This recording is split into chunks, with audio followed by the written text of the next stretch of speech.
The Flying Dutchman is a legendary 17th century ghost ship doomed to sail the seas forever, functioning in maritime folklore as a spectral omen of doom and shipwreck.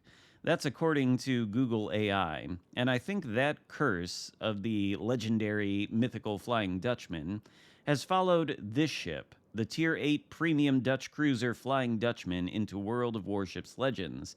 And I say that because I've played this ship about 10 times to try to get a feel for it, and every single time I've lost. Some of that is, of course, going to be my fault. In fact, this battle, the fact that we lose may indeed be my fault. We'll cross that bridge when we get to it.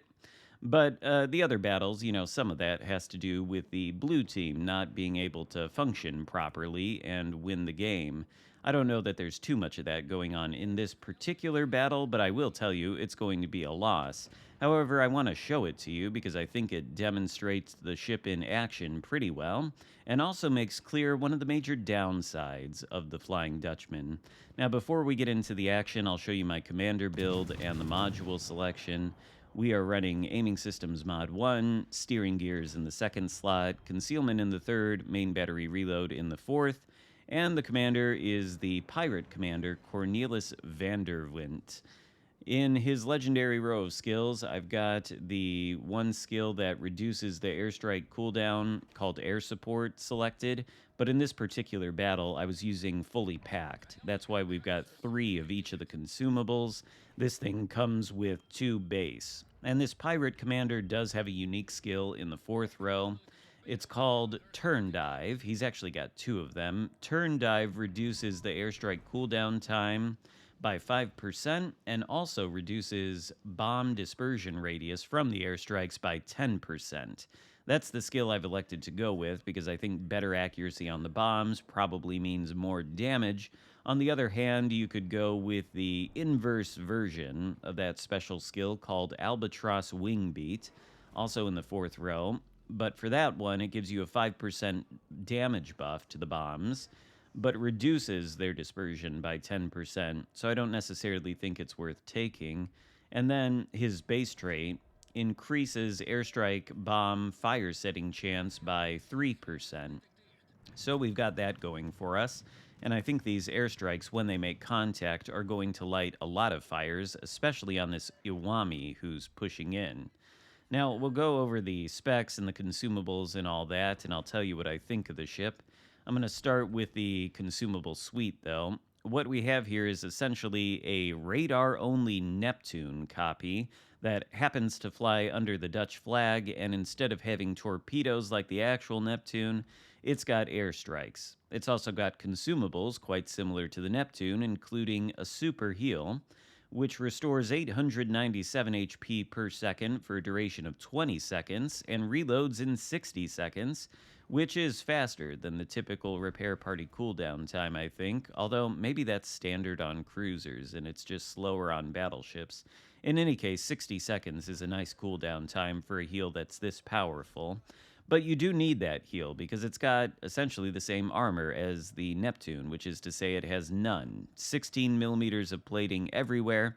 That can be overmatched by pretty much every battleship you're going to encounter, and we suffer from the stupid step citadel design of the British, where the citadel looks like one of those Olympic platforms that the gold and silver and bronze medalists stand on at the end of the event. And while the citadel sits well above the waterline underneath both the front and the rear turrets, and then it's even higher above the waterline in the middle of the ship. Very accessible. A battleship hits it once, you're going back to port, no doubt about it. The sonar that we've got has a 4.7 kilometer ship acquisition range. I think we're actually going to use it to spot a destroyer in a little while. It's also got a 3.3 torpedo acquisition range, and it lasts for 98 seconds. And then finally, we've got radar, which the actual Neptune can switch out in favor of a smoke screen. We don't have that option at all, so it's Chad radar build all the time. The radar has a range of 9.4 and a duration of 35 seconds. There, by the way, is our first kill on the Iwami. We get the Arsonist for all the damage that the airstrikes have done, and you could say we solely sunk that ship with the airstrikes. We've only landed 3 shells up until this salvo at the USS Montana out there. Keep that guy in mind. He's going to come back to be a real problem a little bit later. And there we capture the Daring in our sonar, but we don't have the ability to push out since there's a battleship out there who would be able to blap us if we did. Gonna try to launch the airstrikes maybe at the Daring, but he just moves so quickly that I don't think it's really gonna work. These airstrikes have a 12-kilometer range. They have 5,800 maximum damage on the bombs. They pen 34 millimeters of armor, and they've got a 36% fire chance. As far as the number of bombs they drop, there are 6 planes in each squadron, and each plane drops 4 bombs. So quite a lot, but maybe not quite as potent as the Freiheit. I don't know, you can still get a lot of power out of these bombs though. As for the HP, 44,900. That's a lot of HP, but it can be eliminated very quickly due to the lack of armor and the exposed citadel. And then the main battery guns, they are, I think, just straight up Neptune guns. There's 12 of them, 152 millimeters in size. They've got a range of 16 kilometers base. They reload in 5.8 seconds with the reload mod selection, although the base reload is 6.5. The AP, which they only shoot AP, being a copy of a British cruiser, the AP does a maximum of 3,000, and it does have the improved pen angles of the British light cruisers. 60-degree minimum ricochet angle, 75-degree guaranteed ricochet angle, and short fuses. So it's exactly the kind of AP you would expect from the Neptune. I guess the AA defense rating is pretty good. It's got an aggregate of 98, although thankfully I haven't encountered any CVs in my sailing, my cursed sailing in this ship. And then the maneuverability, 34.8 knots. I think that might be buffed by something, but I'm not 100% sure what exactly. And a 7.2 second rudder shift, which is definitely buffed by the rudder shift mod. Base rudder shift time is 10.8. And then the concealment, well, we've got it down to 9 kilometers between the concealment mod, Swirsky, and Mikawa. And of course, the range of the radar is 9.4. So that means we can build into stealth radar on this cruiser, which is of course very powerful and eliminates the one sort of counterplay that enemy destroyers have against radar cruisers, which is that typically you spot them, and when you spot them, you're still outside of their radar range, so you can turn around and keep your distance. Whereas with this stealth radar, if I'm spotted at 9 kilometers, my radar's 9.4, then by the time the DD sees me, he's already 0.4 kilometers into my radar range. And, well, that hopefully spells his doom. It's a very powerful gimmick to have. Nevertheless, I think you do need teammates around you to help turn the tide and secure the victory. Because, well, unlike the Neptune and the Minotaur, we don't have any torpedoes to dissuade a push by larger capital ships. You saw that the airstrikes are very effective indeed. They took out the Iwami and did something like 50,000 damage to him, but that's damage that has to be dealt out over time. It's not instant big alpha punches like torpedoes would provide to you. And while the reload time on these airstrikes is pretty quick, I think it's around 50 seconds, just under a minute. While that's really quick, and you can speed it up with the unique skill that reduces the cooldown time to 1 second when you're in a certain proximity of an enemy ship, it's still not the same thing as torpedoes. And you just don't have that big alpha knockout punch that the Minnow or the Neptune would have for ships pushing into a flank with their torpedoes. But you do have the tool of radar, which is going to be useful to us in this little scenario here. As you can see, Montana is pushing away and about to take himself behind that rock. We've got the radar going. The enemy DD in the Bravo cap is just outside of the range, but if we go forward a little bit, we pick him up there.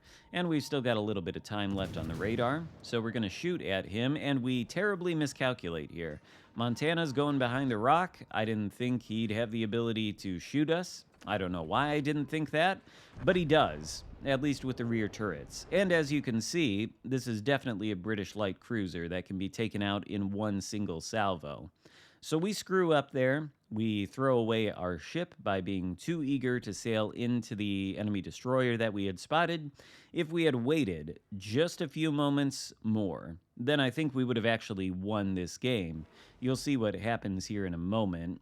We've got one blue battleship left alive. He actually takes out one of the two remaining enemy battleships.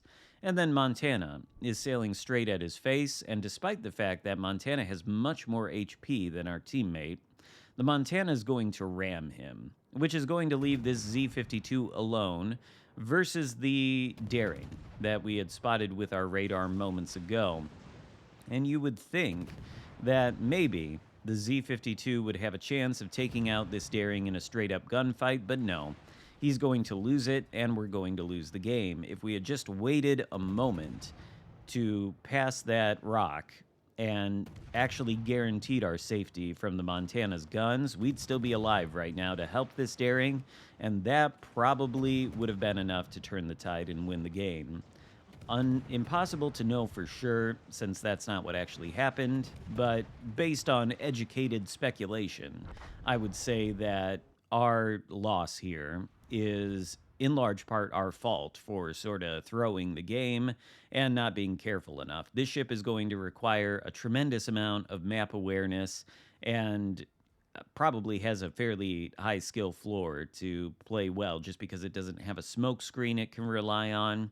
It is very potent though with the consumables and with the ability to spec so much into stealth, but it does cost 25,000 doubloons in the store, and frankly, I don't necessarily think that's worth it. Maybe the Commander would be for other Dutch cruisers, but we'll have to talk about that at a different day. I think Firstner is a better commander than this pirate guy for a couple of reasons. Even for this ship in particular, I'd probably use him at the helm if I were to buy this ship. So I'm not sure I recommend it. It is cursed for me, but I'm sure there are people out there who would be able to get a lot out of these powerful gimmicks between the radar, the airstrikes, and the really good stealth. So hope you enjoyed the video. If so, give it a thumbs up. Consider subscribing if you haven't already, and I'll see you next time. Goodbye.